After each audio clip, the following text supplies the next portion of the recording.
Guys, I'm literally losing my mind right now because I left the house for like a couple hours today and I came back to the most insane change of pace miHoYo's done so far. We are truly living in POLEARM impact right now. This is insane. So miHoYo dropped a ton of stuff on Twitter. Let me show you guys. Just like in the past like hour or so, they've dropped a ton. So here's all of the rewards for Lantern Rite, Zhongli's birthday, which is really cool. He gave us a dream solvent, so make sure to log in and get that. Here's Shenhua's banner. This is showing the rate ups, which we're going to talk about in a minute. But not only did they show Shenhua's banner, they also showed Ganyu's banner, Xiao's banner, and Zhongli's banner all at once. Now, of course, some of these are sharing 4-star units, but the fact that they showed us the second half banners as well is really, I mean, honestly, just weird. Okay, but there's more than that. They also dropped both weapon banners showing one POLEARM Impact Supremacy with this banner that you're looking at on screen, and that we're going to be getting Amos Bow and Vortex Vanquisher in the second half, which is what is going on? They never tell us this much. And then of course they tell us what Calamity Queller is going to do, which is the new 5-star rate up POLEARM. So we'll talk about that as well. We have so much to cover in this video. They also dropped patch notes, but I will be doing a separate video on those very, very quickly, just because there's so much to talk about in all of this and how it's going to affect 2.4 and Spiral Abyss and all that. So this video is going to be specifically focused on the banners and the new weapons. Okay, so basically if you go to notices in game, they actually show new things under the event tab. Oh, by the way, you can pre-install 2.4. I recommend doing that if you're hyped for it or if you have slow internet. But yeah, if you scroll down, you're going to see all of the event wishes, and that's including all of the weapon banners as well. And that's what I want to focus on first. Looking at the first banner, it's going to be Shenhua, Yunjin, Ningguang, and Zhongyun. And this lineup is,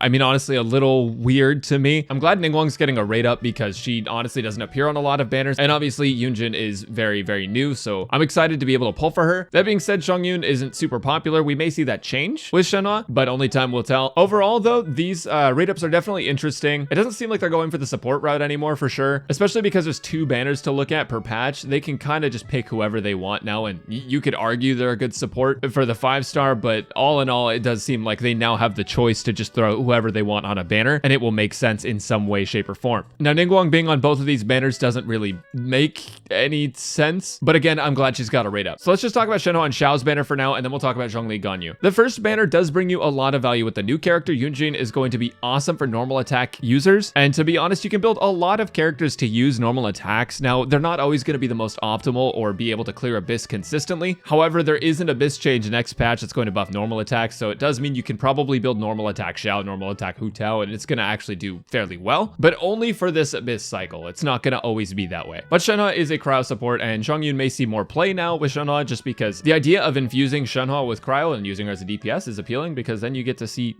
Miss Hips on field more, which is very cool. In my general opinion, I actually don't necessarily think this banner is like the best case scenario, but it's definitely not as bad as I thought it was going to be, especially because Ningguang is a little rare. Now, of course, everyone's situation is different. Everyone's going to have different C6s. Like, some people will already have Ningguang C6, and that's fine. That just means that this banner is going to be a little less valuable for you. But overall, Ningguang's actually a really solid unit. Yunjin is going to be a super solid unit for normal attackers and potentially bring some normal attack characters up on the tier list just because they now have a viable support for that playstyle. Overall, I do think the first banner is worth pulling on. As far as Shenhua versus Xiao, though, that is going to come down to some factors that we're going to talk about at the end of the video. So stay tuned if you want me to kind of explain my thought process on which character would be more valuable in the patch. For now, I do want to move on to the weapon banner. Look at that. Look at that. POLEARM impact. Okay, so on the left we have Calamity Queller, and then on the right we're going to have Primordial Jadewing Spear, which is not technically Xiao's best in slot, but it's a very solid weapon across the board, and it's very good on most POLEARM characters in the game, actually. So first, let's look at Calamity Queller. This is actually the new POLEARM. Okay, so I've opened this image in a new tab. First off, just the design looks very, very cool. I like it. Okay, so look at this base attack, 741. Now the attack percent stat is not great, but if you have high base attack, this attack percent doesn't really matter as much because you basically can just throw on like attack artifacts and they're going to feed off this base attack, which will overall put this weapon probably ahead of a lot of other options. Plus Bennett exists, and I mean, do you really need to say more than that? Okay, but the effect is cool. So gain 12% all elemental damage bonus, obtain consummation for 20 seconds after using an elemental skill, causing attack to increase by 3.2 per second. Has a maximum of 6 stacks. This is at refinement level 1. So by the end of the 6 stacks, you're gonna have, I need to do math in my head. Hold on. Almost 20% attack bonus.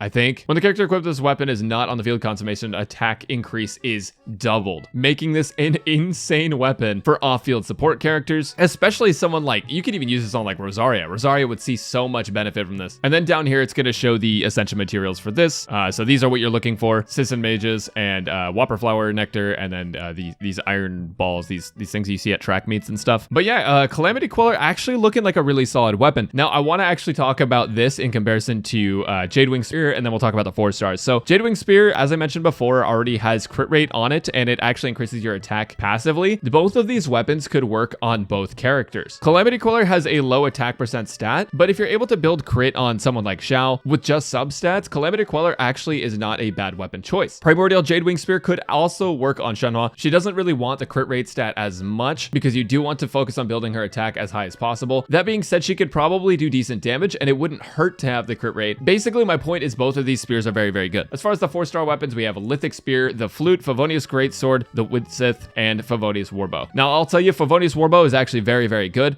Sacrificial Bow is seeing more play in general because it gives you a lot of energy on the characters that use bows as support. But Favonius Warbow is actually very, very good. You can throw it on Diona or something, and she'll generate white particles for you to give to whoever else you're using. The Widsith is broken, probably the best 4-star catalyst in the game. Very, very good for nukes, and it's a 4-star crit damage piece that's not going to break your bank, most likely, unless you just get extremely unlucky and you're rolling specifically for Widsith. And I don't want to curse you guys, so I'm not going to talk more about that. Favonius Greatsword, not a lot of characters actually use this sword as a best in slot, so this is kind of just a shoo-in. That's not to say it's a useless weapon, but it's not something that a ton of people are going for. The Flute, honestly, I just don't really see a lot of uses for this weapon in the game right now, especially because there's the new Inazuma craftable. I say new, it's not really new, but the Inazuma craftable sword ends up being just generally better than the Flute. So the Flute and Favonius aren't going to see a lot of use, but then there's Lithic Spear. Now, Lithic Spear is a polearm that was forgotten about by a lot of content creators and just a lot of players in general because Lithic Spear hasn't been up on a banner in a while, and it has an attack percent main stat with a crit rate passive that's going to increase the crit rate of the character wielding it based on characters in your party. As long as these characters come from Liyue or they are Liyue characters, it's going to buff your crit rate. But it has an attack percent main stat, which means that Shenhua, being from Liyue, can actually use this polearm very, very well. Same with Xiao. So what does this tell me? This tells me that this weapon banner is Giga Chad.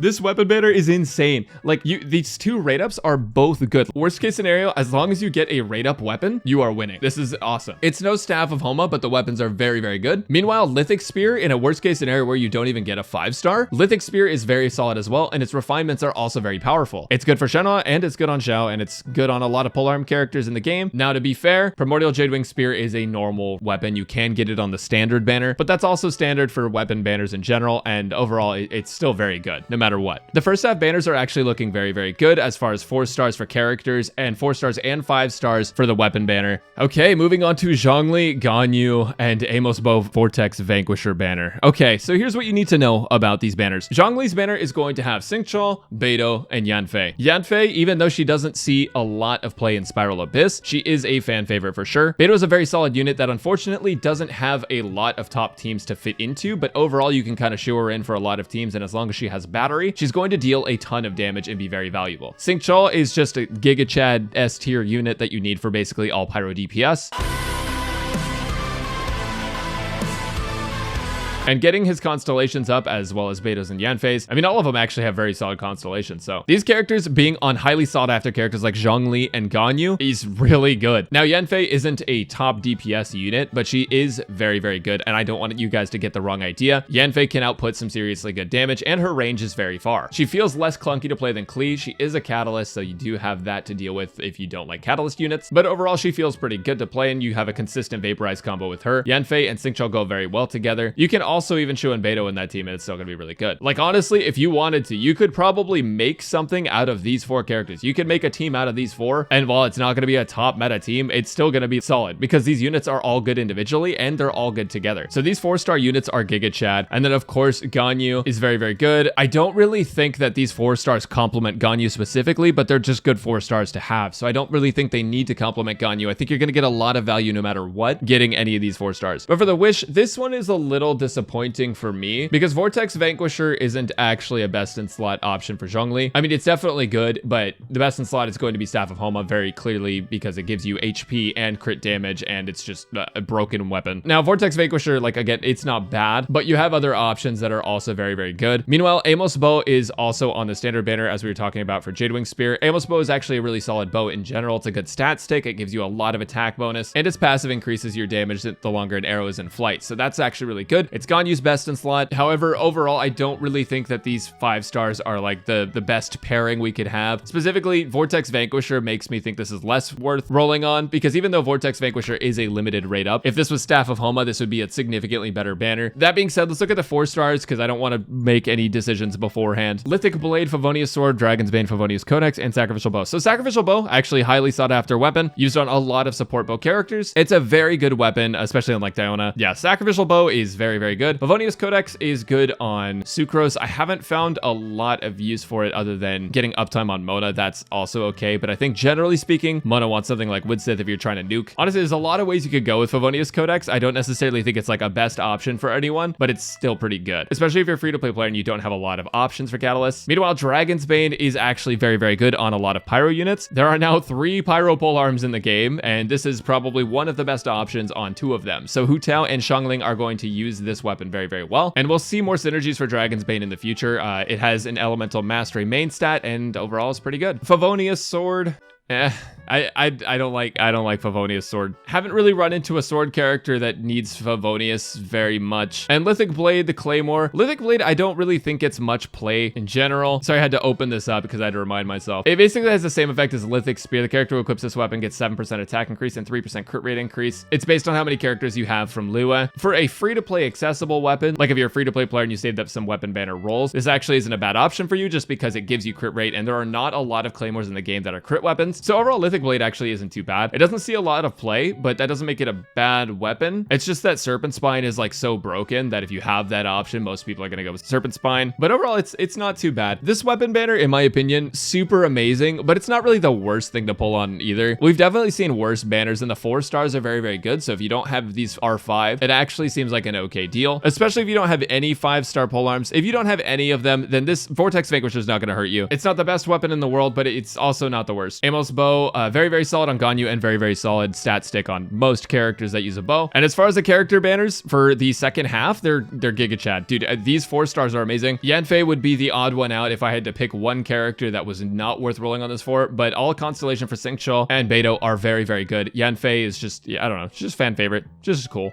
I like her. Yeah, honestly, miHoYo just dropped so much information on us all at once. It's been so hard for me to keep on track and talk about all of this. So now let's look at the 5 stars. I just want to briefly talk about them. I'll have a separate video for all of these as they sort of come out. So like a Shenhua versus Xiao banner and Zhongli versus Ganyu banner video, those will be separate. But just generally speaking, if you're looking to pull for Shenhua or Xiao, you need to be asking yourself if you're looking for a DPS character or not, because ultimately Shenhua, even miHoYo said that Shenhua is a support. Now miHoYo has been wrong before, because most of the time players can figure out faster than the company itself what role the character is supposed to fit into, unless the company is making the character for another future character down the line. Most of the times we can find nutty ways to use characters and make them better than what they were intended for. But Shenhua is supposedly a cryo support. So here's what I have to say about Shenhua. If you're maining a cryo DPS like Ayaka or Ganyu, I think that Shenhua is actually going to be a very, very solid pull. And I do think that Yunjin being on her banner is a reason to pull, because you do want to have as many characters in your roster as possible. However, because Lantern Rite is coming up and you're going to be able to choose a free character from Lua, you could always not roll on this banner if you're just looking for Yunjin, and you could get it later on the event. And I would highly suggest doing that if you are skeptical. If you're not maining Ganyu or Ayaka, it's probably gonna be worth it to wait and use that on the event. That being said, I mean, you could just roll her because she's hot or whatever. Now, Xiao is going to be your main DPS filler that you're looking for. I don't know, if you're just looking for a new character to play as a main DPS, Xiao actually is very, very solid. Actually recently Zox just made a video on why Xiao is kind of underrated, or like, there's a lot of misconceptions about him in the community. Though he has a lot of his own issues, he's a pretty solid character. I definitely go check out his video if you're interested. In my opinion, the only reason to pull on Xiao is, in my opinion, the main reason to pull on Xiao are you want an Animo DPS, you want a new DPS in general, or you think it looks really cool. Now, for me personally, I got bored of his plunge attack playstyle. It's not super amazing to me, and he does definitely take a lot of investment, but you could argue that about most DPS characters in the game. With that in mind, I will be making a video comparing Shenhua and Xiao as soon as I can. Just waiting for a couple more more pieces of information on Shenhua, and then I will make sure to make that really in-depth for you guys so you guys know what you're getting into. If you are just looking for another DPS though, Ganyu can also fit that role very well. Now, if you're planning on rolling either Ganyu or Shenhua, no matter what, you should probably roll for the other one. What I mean is if you're definitely getting Ganyu, but you have enough to get Shenhua as well, definitely get both of these characters because they're going to complement each other immensely. If you're rolling Shenhua because she looks really good, do your best to get Ganyu. Ganyu is insanely good. By herself, imagine a character buffing her. I mean, you don't even have to imagine that. If you played her with Bennett, it's disgusting. It's literally 200k charge shot nukes. It would be a sin to not play these two together if you have the opportunity to. That being said, Zhongli is one of the best characters in the game for players who don't really want to try super hard, but still want to get clears on events in Abyss, all sorts of things. So Zhongli shreds enemy resistances when you use his shield. His shield is the strongest in the game, and he has a meteor that solidifies everyone like a solid rock and does some damage. Now, honestly, his meteor for me, even though I can make it do a lot of damage, it's not something that I want to focus on building him for. It feels really cool, but given New Abyss has such high DPS checks, in top teams with Zhongli, you're actually going to see a DPS loss with meteor most of the time. And because Abyss hits so hard, I think it's better to build him as a shield bot. So most of the time for his kit, I'm just focusing on the damage bonus that my characters are getting by shredding enemy resistances and the shield value. Meanwhile, Ganyu also makes the game extremely easy by deleting everything like instantly. You don't like everything just dies. Ganyu is a support character, guys. You know why? Because she kills everything so your other characters don't have to. That's how she supports your team. Everything's dead. Now, with that being said, if you're just looking for a DPS, I do think that Ganyu is a better choice over Xiao, but Xiao might be more fun for you to play. Ganyu does have a bit of a stale playstyle in my opinion, and I've been playing her since her first banner. Trust me, if you guys have watched the stream at twitch.tv/Braxophone, make sure to go follow. You guys know I play a lot of Ganyu, and I really do advocate for her being an awesome unit. Most people are saying she fell off, which is just absolutely untrue. There's no way a character that's dealing 200k charge shots is falling off. So anyways, with all that being said, you guys, again, I am gonna have more detailed videos comparing these 5-star units. I'm really looking forward to future patches from miHoYo now, because it seems like they're being more transparent about information, and they're releasing more character banners and weapon banners at the same time, so we're gonna know exactly what to prepare for and when they're coming out. I hope they continue this trend. I hope it's not a one-time thing. They're also showing essential materials and everything for characters. Loving the transparency so far, and I hope that we get to see more of it in the future. Anyways, you guys, if you guys have enjoyed the video, or if this has helped you make any decisions, or if you just wanted to know my thoughts, and I don't know if you're just here because it's a Braxophone video, let me know in the comments. I would love if you guys would leave a like on the video and subscribe if you're interested in more content, and I will catch you later. Good luck on your wishes, everyone, and I'll see you next time.